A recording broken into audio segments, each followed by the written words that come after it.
Herkese merhaba, ben Serkan. Bugün makarnaların sultanını yapacağız. Bu makarna tarifini gördükten sonra ve evinizde yaptıktan sonra daha önce böyle nefis soslu makarna yemedim diyeceksiniz. Bu kadar da iddialıyım. Şimdi tenceremde suyum kaynadı. Tuzunu ilave ediyorum.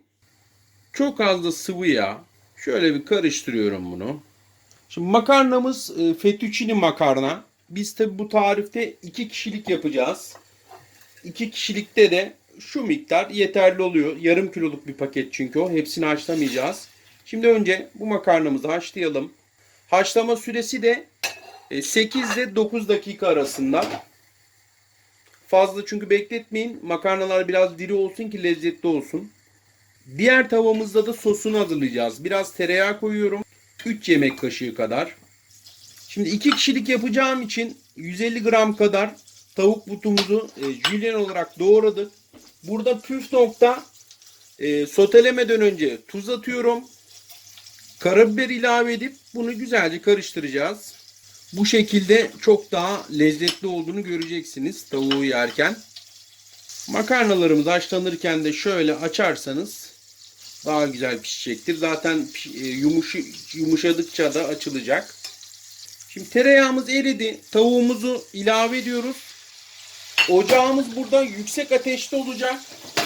Yüksek ateşte tavuğu güzelce soteleyeceğiz. Şimdi 100 gram da mantarımız var. İnce ince bunu dilimledik. Şimdi bunu da ilave ediyoruz. Mantarımızı da yine yüksek ateşte soteleyeceğiz. Yüksek ateşte sotelememizin sebebi mantarların suyunu bıraksın istemiyoruz çünkü. Şimdi makarnamızda 9 dakika oldu. Biraz haşlama suyundan alıyorum. Bunun çünkü sosunu da kullanacağız. Şimdi makarnamı süzeceğim. Şimdi ocağımızı kısıyorum. Bir paket krema ilave ediyorum. Kısık ateşte bunu 2-3 dakika böyle pişireceğiz. Bu pişerken bir ya da 2 diş de sarımsak ilave ediyorum. Sarımsak rendeleyeceğim. Bu da çünkü gerçekten güzel bir lezzet veriyor.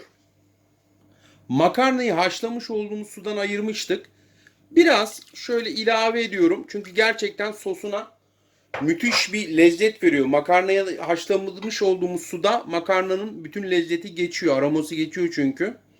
Sosumuz fokurdadı. Şimdi makarnamızı da içerisine ilave edeceğiz. Şöyle güzelce de karıştırıyoruz. Mis gibi kokular bu arada gelmeye de başladı. Şimdi biraz da fesleğen ilave ediyorum içerisine. Bunu makarnayı koymadan önce de ilave edebilirsiniz bu arada. Karıştırıyorum. Fesleğeni dediğim gibi makarnayı koymadan önce de sosa koyabilirsiniz. Hemen zaten pişen bir bitki. Ocağımızı şimdi kapatıyorum.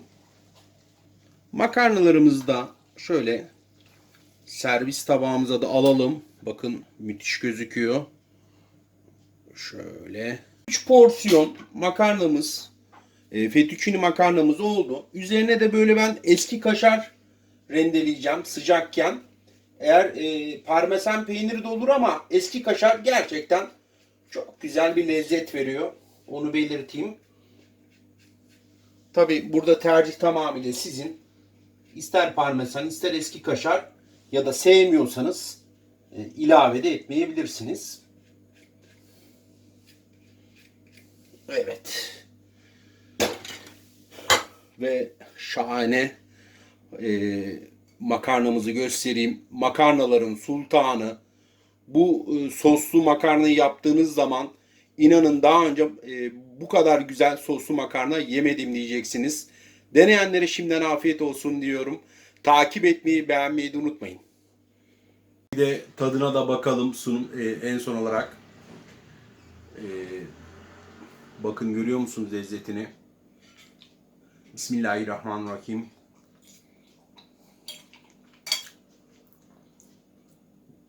Aman ya Rabbim.